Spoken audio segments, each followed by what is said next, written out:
فضائل عمل کې واقع راغلی د حضرت عبد الله ابن عمر ابن العاص رضی الله تعالی عنه.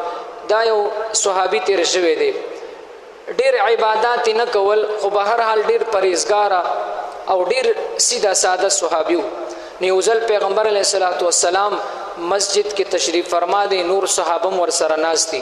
نو پیغمبر علیه الصلاۃ والسلام د ملګرو ته وی اوس چې په دې دروازه باندې کم صحابي را دننوزي دا جنتی دي.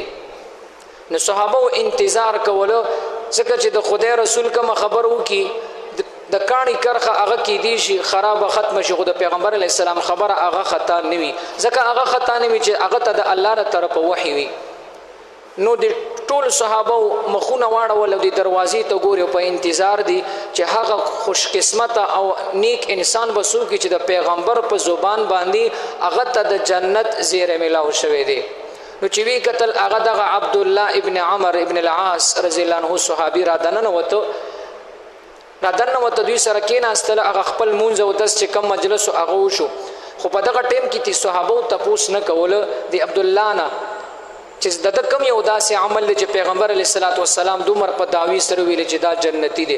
خو به هر حال کله چې مجلس ختم شو نو خامخا د زړه د انسان کړه کې دا خبرې سوچ کی تاویږي چې ردنه تپوس کوم چې دا ولې دسې دی نبی علیہ السلام ولی صفاتو کو. به هر حال چې مجلس ختم شو نو ټول صحابه هغه پسې منډه کړل او راګیره کوړته کینه چرته زی ولی څه چل شوی دی.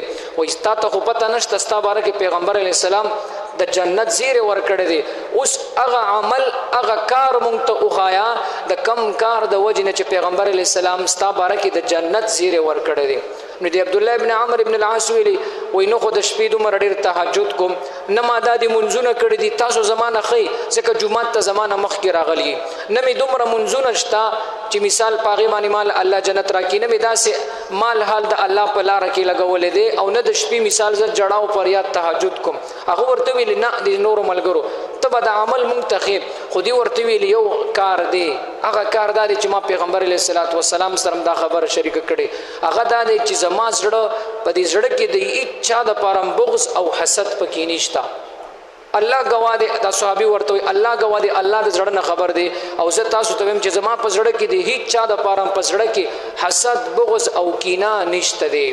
نو بس صحابه ویل ویم تک خلوی کار دی کنه د انسان زړه چې صفا سوتروي او پاغي کې د چا د لپاره بغض او حسد نوي نو هغه کې به غلط سوچونه او فکرونه صبر راشي. نو دک عمل لچ یاره تی جنت ته ورسولې.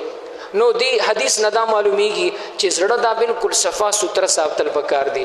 نن سبا د یو مسلمان